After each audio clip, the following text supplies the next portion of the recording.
Jemaah subuh yang diberkahi Allah, kita masuk ke bab az-zikr. Bab az-zikr ini lumayan panjang karena ini menjadi ruknut thariq, rukunnya thariqah wusul ilallah, untuk merasakan hadir kepada Allah. Inilah rukunnya. Rukun itu bahasa Arab artinya tiang. Nggak ada tiang ini nggak berdiri, ya. Sebenarnya apa arti daripada zikir? Az-zikru ada beberapa makna. Namun di sini beliau memulai daripada faedah zikr. Az-zikru yusmirul maqamat kullaha min al-yaqظah ila tauhid. Jadi zikir itu menghantarkan orang dari kesadaran batin, kita sadar nih, kita baca, ila tauhid, kepada tauhid, mengesahkan Allah Subhanahu wa ta'ala. Wa yusmirul ma'arif wal ahwal, bisa membuahkan ma'rifat dan ahwal. Sebelum masuk ke bagian-bagian intinya, mari kita baca Al-Fatihah untuk baginda Nabi Muhammad sallallahu alaihi wasallam, karena beliaulah Sayyiduz Zakirin, pemimpin ahli zikir, dan kita kirimkan, kita bacakan untuk qalbu kita. Dan begitu juga pengarang kitab ini, Syekh Abdul Qadir Isa Asy-Syadzili Al-Qadiri. Al-Fatihah. A'udzu billahi minasyaitonir rajim. Bismillahirrahmanirrahim. Iyyaka na'budu wa iyyaka nasta'in. Shiratal ladzina an'amta 'alaihim ghairil maghdubi 'alaihim waladdallin. Di dalam hadis Imam Muslim dikatakan, kana Rasulullah sallallahu alaihi wasallam yadhkurullaha fi kulli ahyani, ala kulli ahyani. Rasulullah itu selalu zikir setiap hin. Apa arti hin? Hin artinya saat, waktu. Setiap saat, setiap detik, detik per detik. Baginda Nabi Muhammad SAW selalu mengingat Allah. Inilah yang diwariskan oleh ulama sufi. Karena kita tidak sanggup berzikir setiap nafas, naik turun, maka dibuatlah zikir pagi sore. Berdasarkan ayat wasabbihuhu bukratan wasila, dan bertasbihlah pagi dan sore. Lalu kemudian dilatihlah qalbu menyebut nama Allah, dimulai dari 100, naik 500, naik 1000, itu latihan. Angka-angka itu cuma latihan, bukan riya. Orang berzikir dengan angka bukan riya, itu cuma latihan. Puncaknya nanti tidak pakai angka lagi. Tapi kapan kita zikir tanpa pakai angka? Kalau sudah menjadi pewaris Rasulullah sallallahu alaihi wasallam.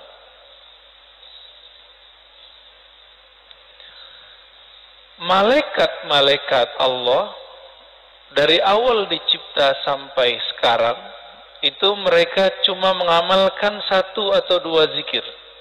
Jadi ada malaikat yang zikirnya cuma subhanallah, ada yang subhanadzil izzati wal jabarut, ada yang zikirnya cuma Allahu akbar, ada zikirnya cuma la ilaha illallah. Itu malaikat, dan gak putus. Maka di saat seseorang berzikir sebanyak-banyaknya, di saat itu sisi malaikatnya muncul. Malaikat tidur nggak? Enggak. Malaikat lalai? Enggak. Malaikat makan? Enggak. Makanya orang-orang yang sudah ahli zikir ini, makannya bisa berkurang. Tidurnya bisa berkurang. Karena dia sudah mirip dengan malaikat. Nah, itu namanya ahwal malakiyah. Ahwal malaikat. Tapi ini nggak boleh lama-lama, bisa mati dia. Tubuh ini tubuh insan, tubuh bashar, mesti dikembalikan kepada basyariah. Manusia butuh makan, manusia perlu tidur. Maka Nabi SAW ketika melihat sahabat-sahabat beliau kedapatan ahwal ini, maka beliau mengatakan, ana atqakum, aku yang lebih bertakwa, tapi aku masih tidur. Aku masih nikah, masih bekerja. Ya. Jadi kalau ada orang merasakan ahwal seperti ini, itu nggak boleh lama-lama. Dia harus punya guru, mursyid yang akan membimbing dia untuk masuk ke ranah berikutnya. Ya.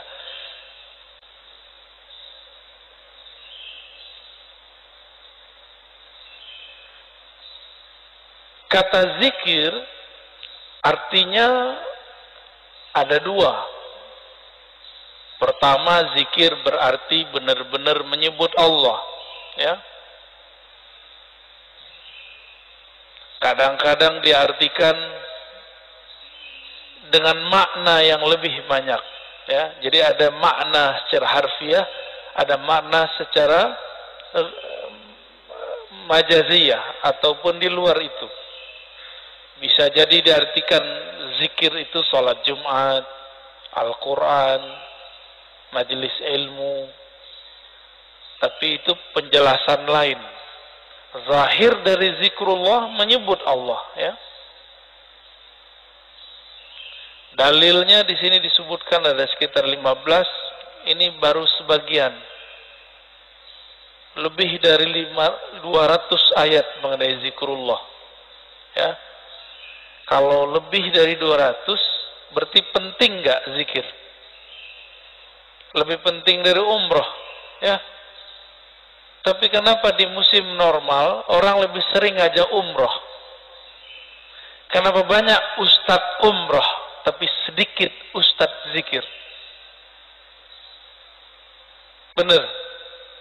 Kenapa banyak orang bermimpi bisa umroh, tapi sedikit orang bermimpi bisa zikir yang banyak?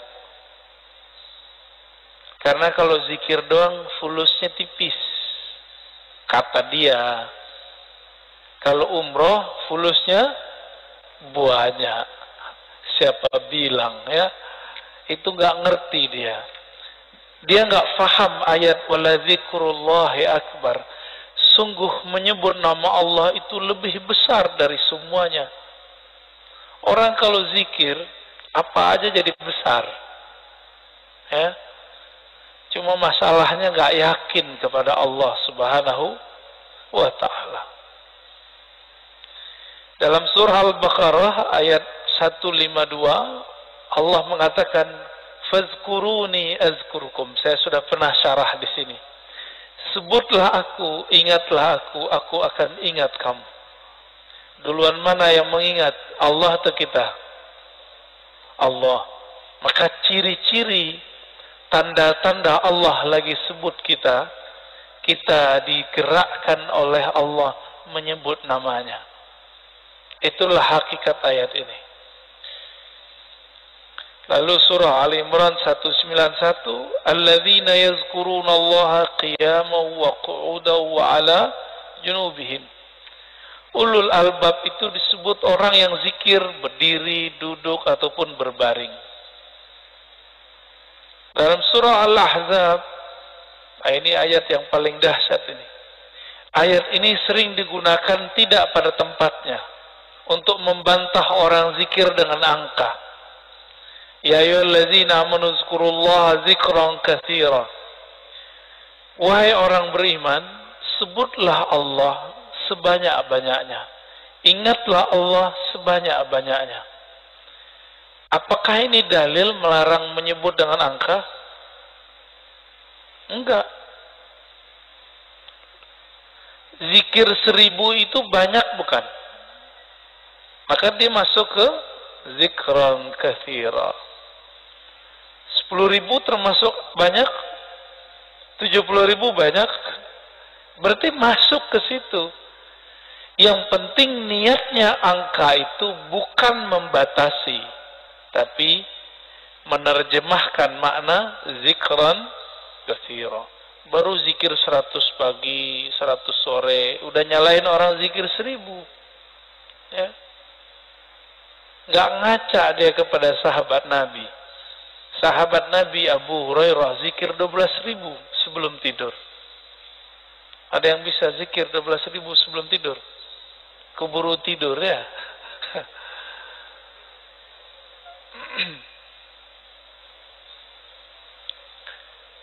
Ada surat Ar-Ra'd ayat 28. Ala bizikrillah tatmainnul qulub.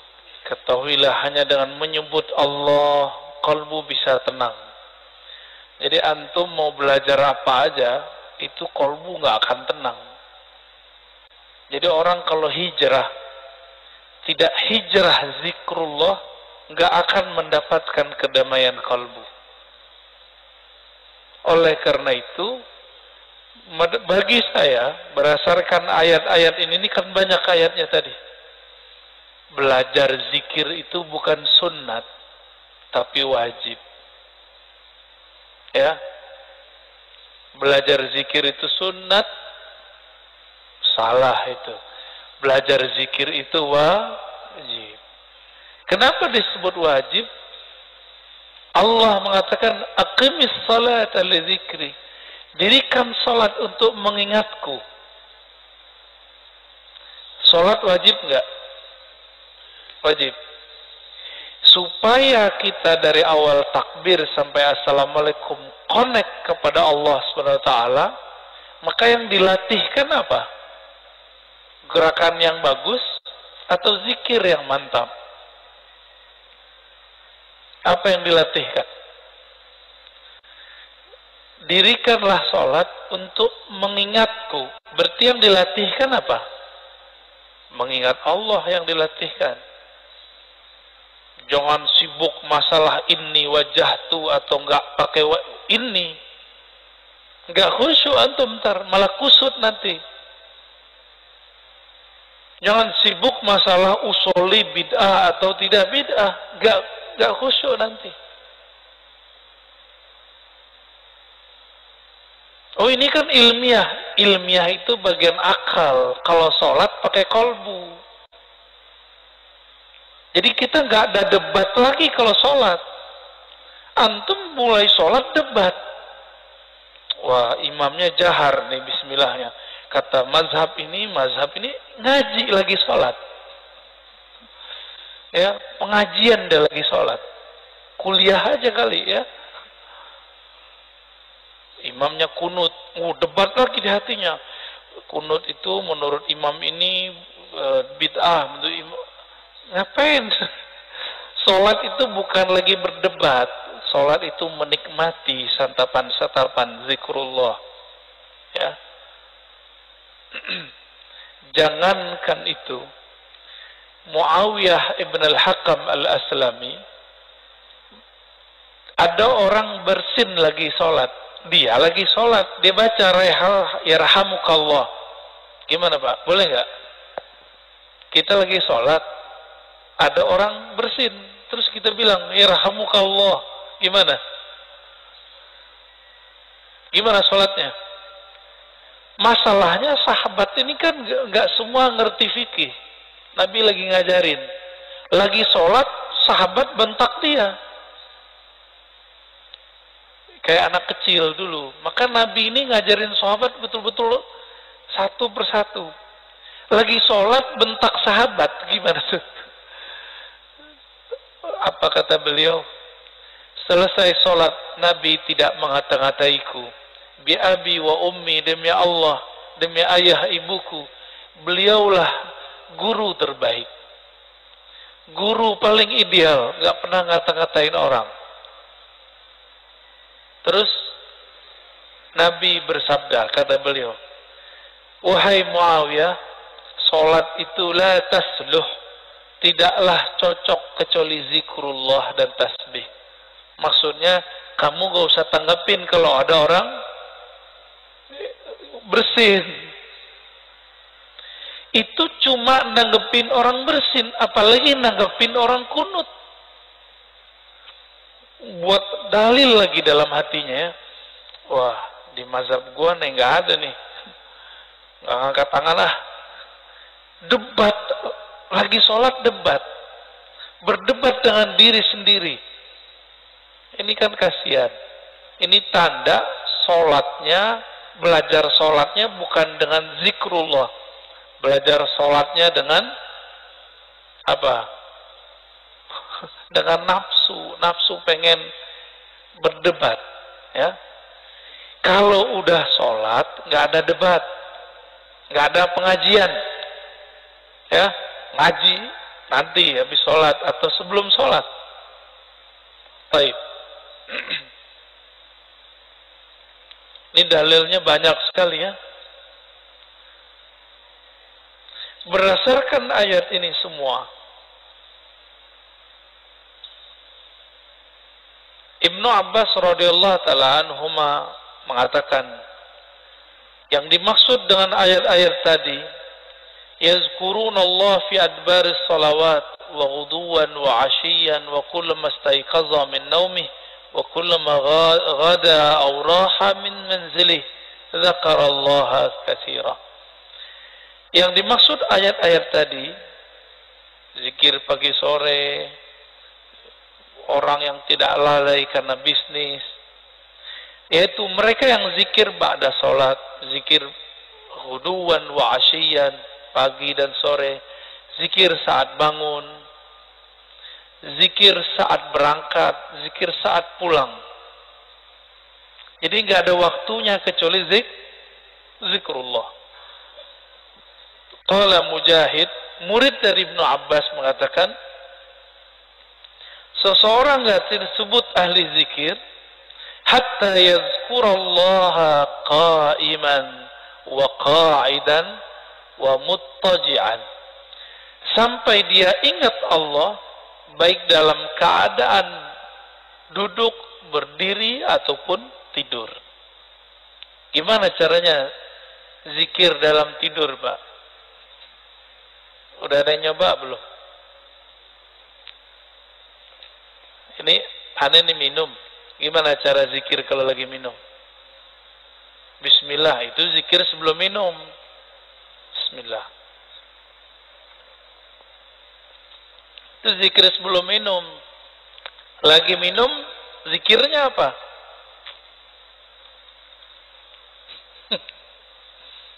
Pusing kan? Nah, ini yang mau kita bahas nanti. Kita lagi makan, bisa nyebut nggak? Kan nggak bisa. Apa dong zikirnya? Zikirnya ada dua. Pertama, sebut di kolbu. Yang lebih tinggi, memandang air ini dari Allah. Memandang segarnya dari Allah. Kenyang dari Allah, itu zikir lagi makan. Gimana? Udah zikir lagi makan belum? Belum, ya? Masih memandang nasi yang mengenyangkan. Masih memandang air yang menyegarkan. Berarti kita belum berzikir saat makan dan minum. Sederhana? Rumah makan sederhana.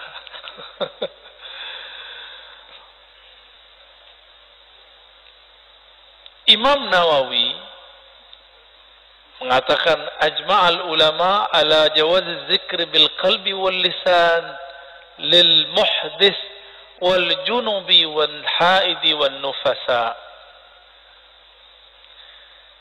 Ulama sepakat bahwa zikir itu dibolehkan dengan kolbu dan lisan, baik bagi yang berhadas, yang junub, yang haid ataupun nifas. Kenapa? Ini kan zikir, sebenarnya zikir itu golnya di kolbu. Kolbu tidak pernah haid, kolbu tidak pernah junub. junubnya kolbu adalah lalai mengingat Allah subhanahu wa ta'ala. Bener, sering junub gak antum? Makanya kita ini sering junub Pak, mandinya jarang. Ya, makanya ketika masuk sholat, kita masih membawa junubul ghafalat, junub lalai kepada Allah subhanahu wa ta'ala.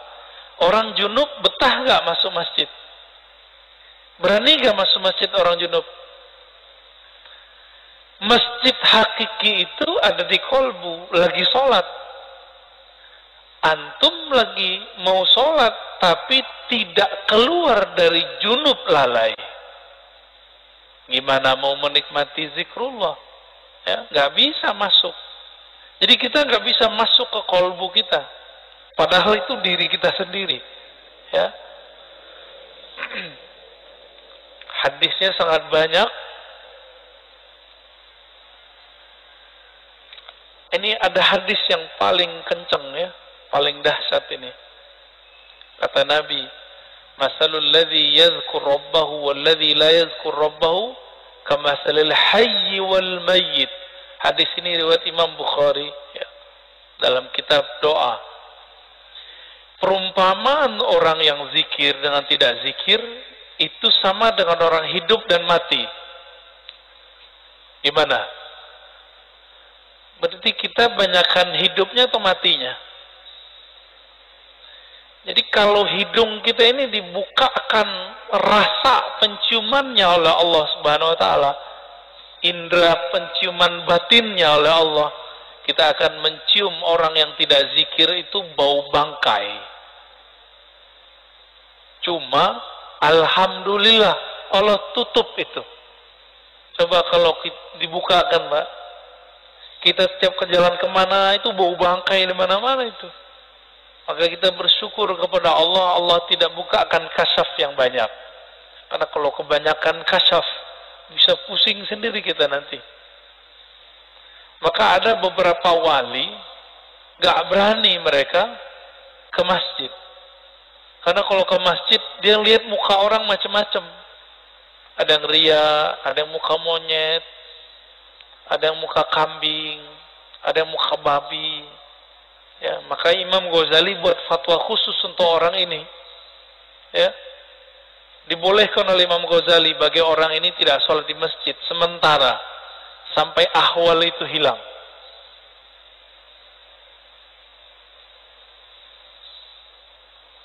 Di hadis yang lain, sesungguhnya Allah Subhanahu wa taala mempunyai malaikat yatufuna fit turuqi yaltamisuna ahla dzikr. Allah mempunyai malaikat-malaikat yang yatufun, bertawaf, berkeliling, mencari majelis ilmu. Ketika mereka bertemu, mereka berteriak, mereka memanggil kawan-kawannya, halummu ila hajatikum, wahai sahabat-sahabatku, wahai para malaikat, berkumpullah. Jika yang dipanggil itu ada manusia yang sudah mendekati karakter malaikat, maka dia juga terpanggil ke majelis itu. Jadi yang datang bukan hanya malaikat, tapi juga manusia yang karakter malaikatnya sudah hidup. Ya, itu mana hadisnya. Itulah sebabnya kenapa majelis-majelis zikir itu rame dulu. Masih ingat dulu Ustadz Arifin?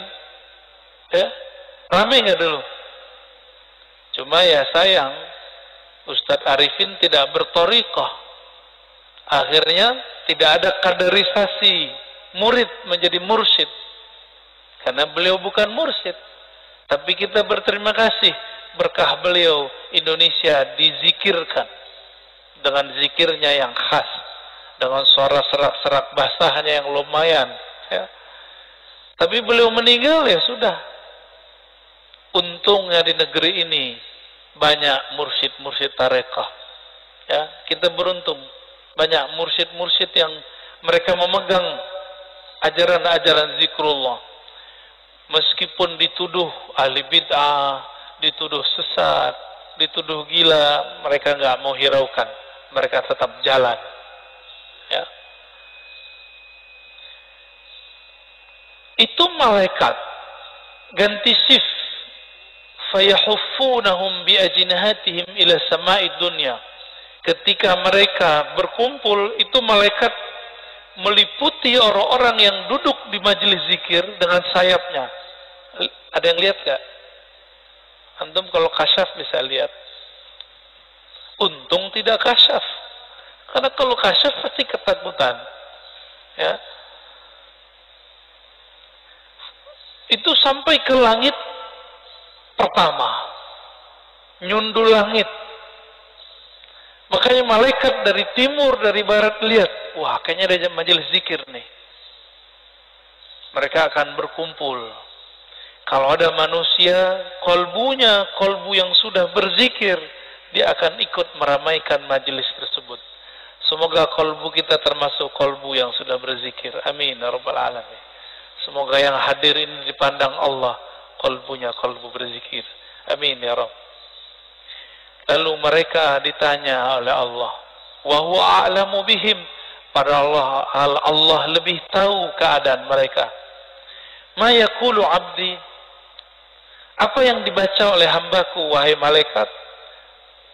Lalu mereka mengatakan, mereka bertasbih kepadamu ya Allah, bertahmid ya Allah, bertakbir ya Allah, bertahlil. Apa kata Allah? Hal ra'auni, apakah mereka melihatku? Lalu para malaikat menjawab, tidak ya Rabb. Seandainya mereka melihat aku, bagaimana? Oh, kalau kita udah melihat Allah, antum tuh nggak mau kerja lagi, mungkin nggak mau nikah lagi. Ya udah asik dengan zikrullah.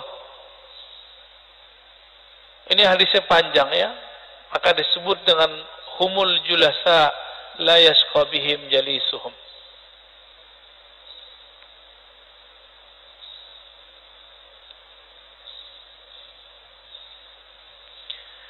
Di hadis Imam Tabarani, Abu Darda mengabarkan perihal hari akhir. Rasulullah SAW bersabda, nanti di hari kiamat Allah akan bangkitkan beberapa kelompok manusia, wajahnya bercahaya. Fi wujuhim nur. Lalu ditaruh mereka di atas minbar-minbar yang terbuat dari lu'lu'.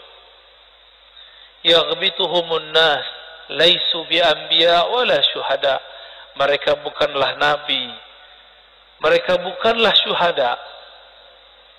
Faja a'rabiyun ala rakbatayhi faqala ya Rasulullah hilhum lana na'rifhum.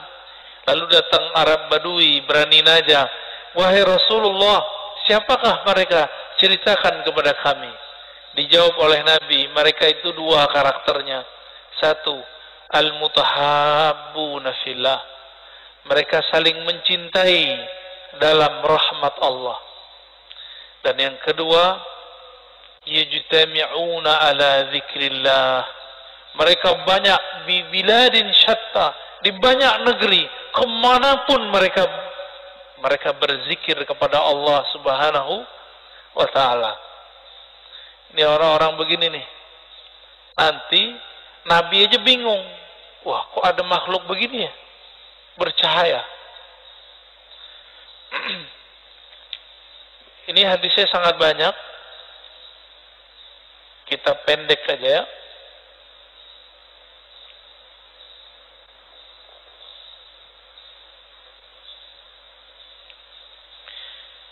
Ini kalau antum zikir, kumpul ya. Jadi dalil zikir berjamaah itu banyak. Nggak usah dihiraukan orang yang bilang itu bid'ah. Dia nggak ngerti hadis. Katanya ikut sunnah, tapi nggak baca sunnah. Karena memang sunnah yang diikuti cuma beberapa doang. Cuma hadis kullu bid'atin dolalah. Ya, penjelasannya dia nggak belajar. Hadis Imam Ahmad, hadisnya sahih. Ma min qaumin ijtama'u yadhkuruna Allah azza wa jalla la yuriduna bidzalika illa wajha. Ini coba lihat lafaznya.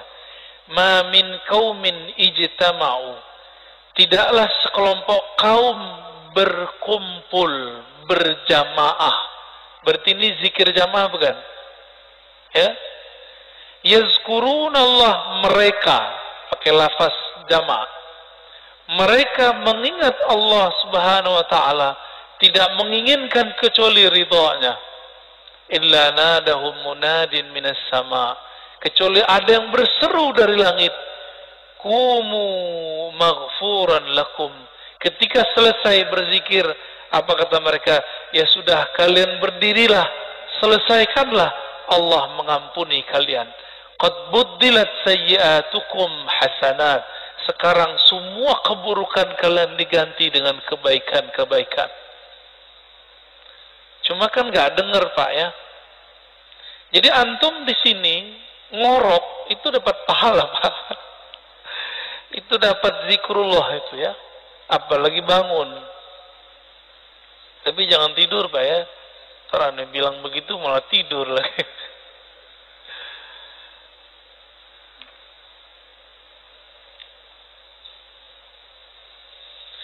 Sayyidina Ibn Abbas menyebutkan keutamaan zikir. Jadi di sini ada kaul-kaul ulama mengenai keutamaan zikir. Kalau sholat ada batasnya atau tidak terbatas? Sholat bisa kapan aja nggak? Bisa kapan aja? Boleh nggak sholat di WC? Boleh nggak sholat habis subuh sampai terbit matahari? Ini jangan ada lagi saya lihat Pak ya, lagi taklim sholat syuruk, itu jahil namanya ya. Ini kita kasih tahu berulang-ulang, ngaji satu bab, dengar satu hadis itu lebih afdol daripada 100 rakaat. Antum dapat hadis kalau orang zikir ba'da sholat subuh berjamaah di masjid, lalu sampai syuruk, sholat 2 rakaat, bagi dia pahala haji dan umroh, tamah, kan begitu, sempurna. Itu kalau nggak ada taklim. Kalau taklim, apa kata Nabi? Lebih afdol daripada 100 rakaat. Bahkan di riwayat Ibnu Majah 1000 rakaat. Antum sholat 2 rakaat, lewat maklumat ini. Mungkin lagi sholat juga dengerin ceramah saya kali. Kalau belajar beribadah itu jangan konyol. Beribadah itu bil ilmi. Ya. Jangan beribadah itu bil jahli. Kalau nanti ada lagi ya sudah ya, kita nggak maksain. Kita nggak maksain juga Pak. Tapi kalau ada silakan. Tapi saya lihat ada aja di masjid, banyak masjid udah kita kasih tahu masih aja ya. Antum dengerin satu hadis itu lebih afdol daripada 100 rakaat. Padahal sholatnya cuma 2 rakaat. Ninggalin faedah 100 rakaat. Pilih mana? Kalau hitung-hitung duit, mana yang lebih untung? Yang ngaji. Sholat juga belum tentu khusyuk ya. Kusut udah pasti.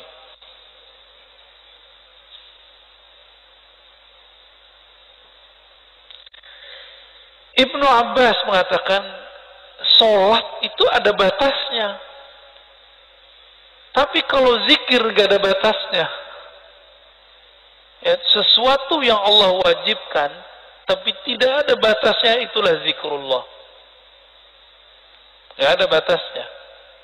Disebut zikran katsira. Waktu kita kan 3 aja. Duduk, berdiri, tidur, benar nggak? Kalau lagi hidup nih, kalau udah meninggal ya berbaring nih, ya di liang lahat. Jadi waktu kita 3 aja.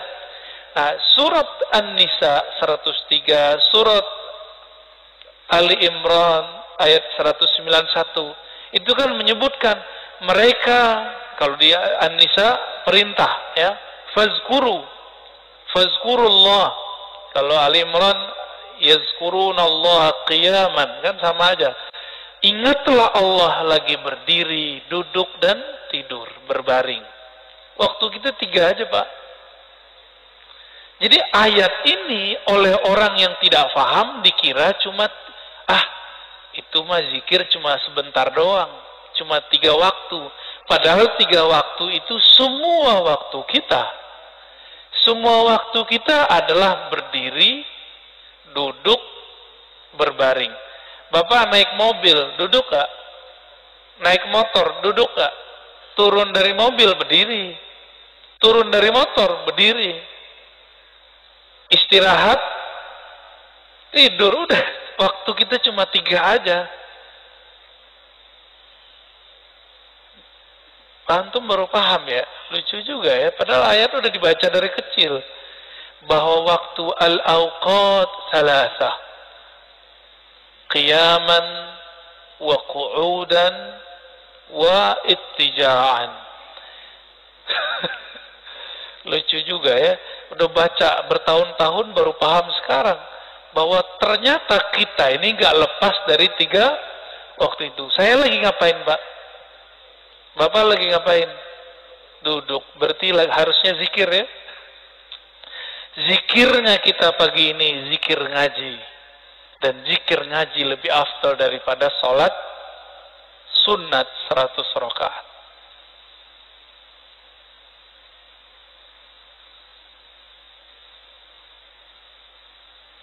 Ibnu Athaillah As-Sakandari mengatakan zikir itu usaha melepaskan kalbu dari ghaflah. Apa arti ghaflah? Lalai. Gimana caranya? Dan tardid ismillah bil qalbi wal lisan.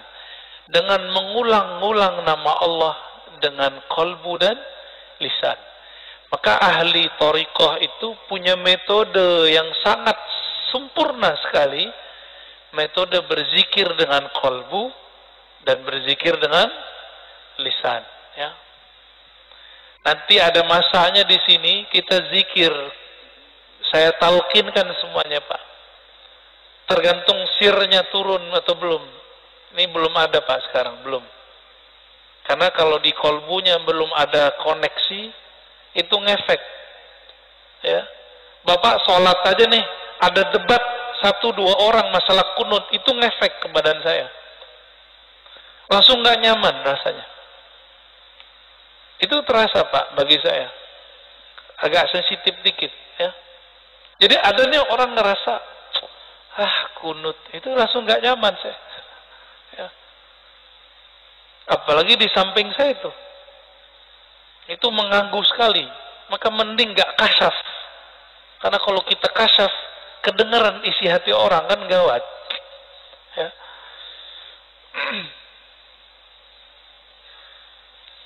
Kata Imam Al-Qushairi, az-zikru mansyurul wilayah wa manarul wuslah wa tahqiqul iradah. Zikir itu ciri-ciri kewalian. Orang jadi wali bukan karena zikir, tapi ciri-ciri wali zikir.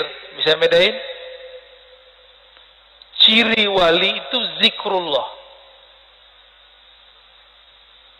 Tapi kalau jadi wali bukan karena zikir, apa yang membuat orang jadi wali? Wali itu artinya kekasih. Kekasih itu pasti kenal. Kenal itu membuat dia jatuh cinta. Maka al-wali man ya'rifullah wa yuhibbuh. Yang mengenal Allah dan mencintai Allah. Itu yang disebut wali. Tapi bagaimana cara kenal Allah? Allah sifatnya sangat sempurna sehingga tidak bisa kita terka-terka. Maka ada 2 mazhab sahabat, mazhab Abu Bakar dan mazhab Ali. Abu Bakar mengatakan, engkau bermakrifat, yaitu ketika engkau mengaku engkau tidak punya makrifat.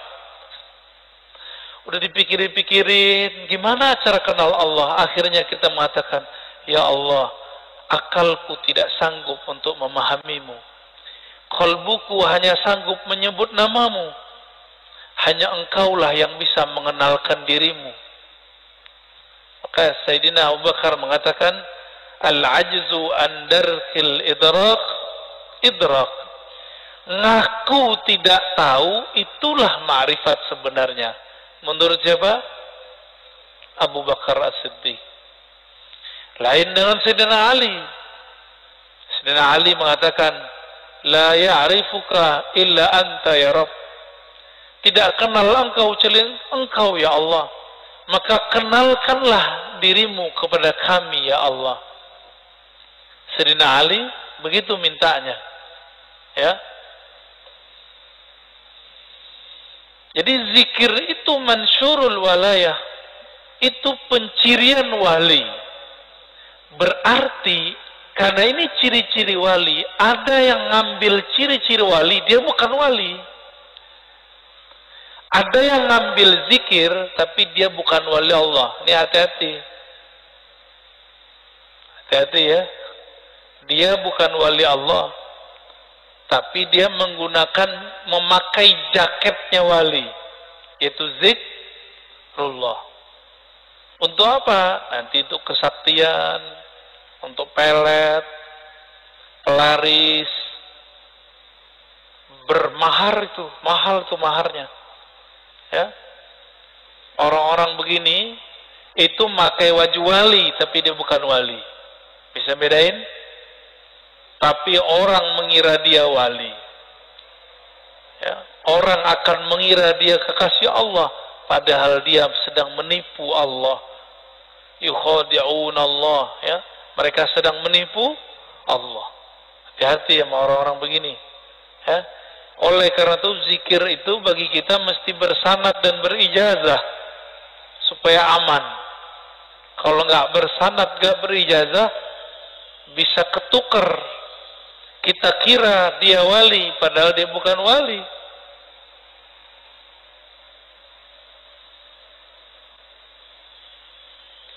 Ciri-ciri orang benar perjalanan rohaninya, alamatu sihhatil bidayah wa dilalatun nihayah.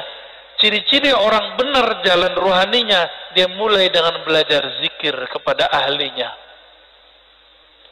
Dan diakhiri dengan zikir pada penutupnya. Cuma beda. Orang kalau belajar zikir dari awal, biasanya di awal-awal rajin. Kalau orang sudah sampai, ini contoh, guru silat sama yang baru belajar silat beda nggak? Kalau baru belajar silat, siapa aja mau diajak tarung, bener. Kalau guru silat, nggak perlu, dia diem aja. Main di nafas aja dia. Ngelihat langkah orang, udah tahu dia nih jawara apa enggak, ya enggak? Tapi, kalau yang baru belajar silat gimana? Semua orang mau ditantangin sama dia. Ya? Sama lah begitu. Latihannya banyak. Kalau guru silat kan nggak perlu banyak latihan. Karena gerakan itu sudah di dalam dirinya.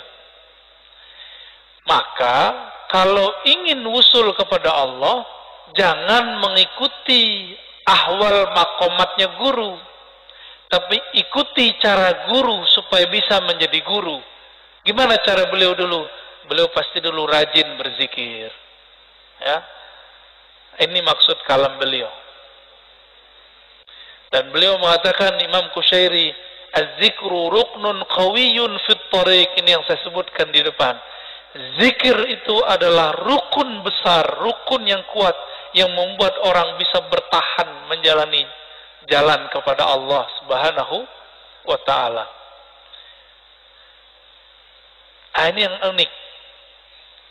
Kenal Ibnu Qayyim nggak?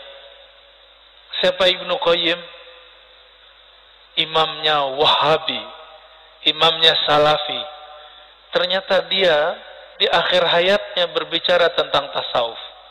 Dalam kitabnya Al-Wabilus Shayyib, ya, halaman 52, di beberapa cetakan beda halaman, kata beliau, wala raiba annal qalba yasda kama yasda'un nahas wal fiddah wa ghairuhuma wa jilauhu bidzikr.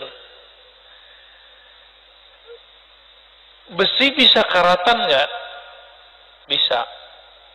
Besi itu dulu atau kaca itu bisa karatan. Sama kolbu itu kan mirip seperti itu.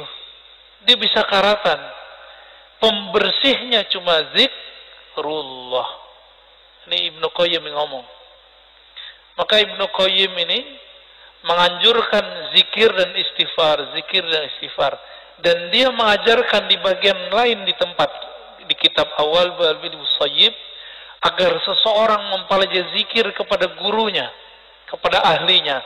Dan dia di situ bercerita tentang Ibnu Taimiyah, Imam Salafi. Itu kalau teman-teman Salafi tahu, saya nggak tahu, nggak ngerti apa yang terjadi nanti. Ya, apakah dia akan membid'ahkan imamnya? Saya nggak ngerti ntar. Ibnu Qayyim, begitu juga murid-murid Ibnu Taimiyah meriwayatkan hal yang sama. Ibnu Taimiyah habis sholat subuh, beliau duduk membaca zikirnya, wiridnya sampai tengah hari. Kira-kira gimana Pak? Bid'ah nggak tuh? Ya, kita zikir bentar aja disebut bid'ah.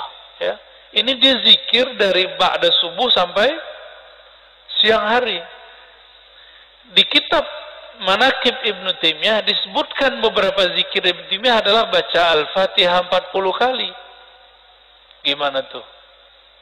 Dia wiridan, torikotnya torikot Al-Fatihah tuh. Fatihah diulang tardidul Fatihah 40 marrah. 40 kali dibaca-baca. Bismillahirrahmanirrahim. Begitu, dibaca lagi, dibaca lagi, dibaca lagi. Yang kita sebut apa namanya? Wiridan. Ditanya oleh Ibnu Qayyim, wahai Tuan Guru, Syekhul Islam, apa gerangan yang terjadi pada engkau? Kok zikir selama itu? Apa jawaban beliau? Zikir itu adalah ghazai, kuti wa ghazai, adalah makanan ruhku. Itu kata-kata siapa? Ibnu Taimiyah. Jika aku kurang memberikan makannya, maka jiwaku menjadi lemah. Begitu Ibnu Taimiyah di akhir hayatnya. Coba antum zikir bentar aja tasbih 500 kali putar, langsung diejekin sama mereka ya. Ini terjadi pada Abu Yazid Al-Bustami. Abu Yazid itu hidup jauh sebelum Ibnu Taimiyah. Jadi orang begini itu sudah ada dari dulu. Jadi imam kebetulan. Kebetulan jadi imam.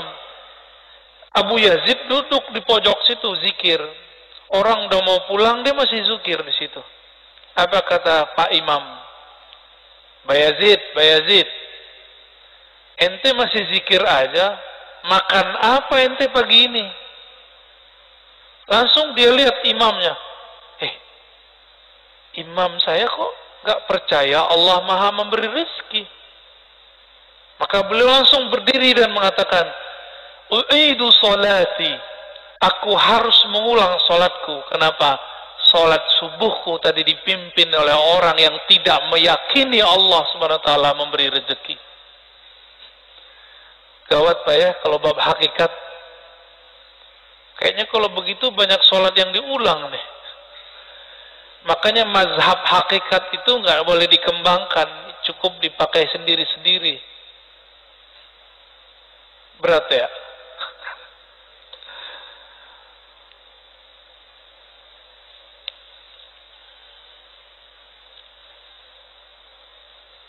Jadi mau murid, mau guru, mau mursyid, mau salik, dia harus punya zikir. Cuma kalau murid zikirnya kayaknya ngoyo, atau ngoyo ya, kayaknya berusaha gitu ya. Dan harus begitu, ngos-ngosan seperti kita baru latihan lari, kita ngos-ngosan. Tapi kalau orang sudah biasa lari gimana? Biasa aja, dia santai aja. Makanya mursyid itu zikirnya santai karena sudah di nafasnya. Kalau kita zikirnya baru di lidah, makanya agak belepotan. Ya, zikirnya masuk ngitung.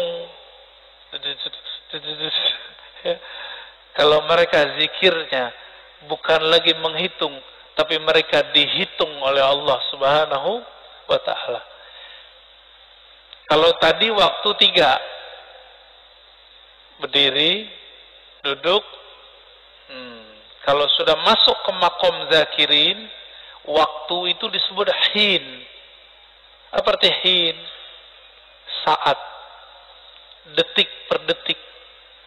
Maka bagi ahli zikir, satu nafas naik, satu nafas turun, itulah disebut hin. Itu yang disebut sa'ah, waktu. Allah menyebut dirinya sang waktu, ad-dahr. Maka jika kita ingat Allah dalam nafas, kita sedang terhubung kepada sang waktu. Itulah zikir paling cepat menuju Allah Subhanahu wa ta'ala. Zikir dengan nafas. Ya. Udah jam 6, Tat. Udah dulu deh. Pekan depan, bukan pekan depan, bulan depan insya Allah kalau umur panjang, kita lanjut zikir sir, zikir jahar. Ya, zikir ngitung nggak ngitung, zikir pakai tasbih nggak pakai tasbih, bid'ah atau tidak bid'ah, nanti kita bahas ya insya Allah bulan depan insya Allah.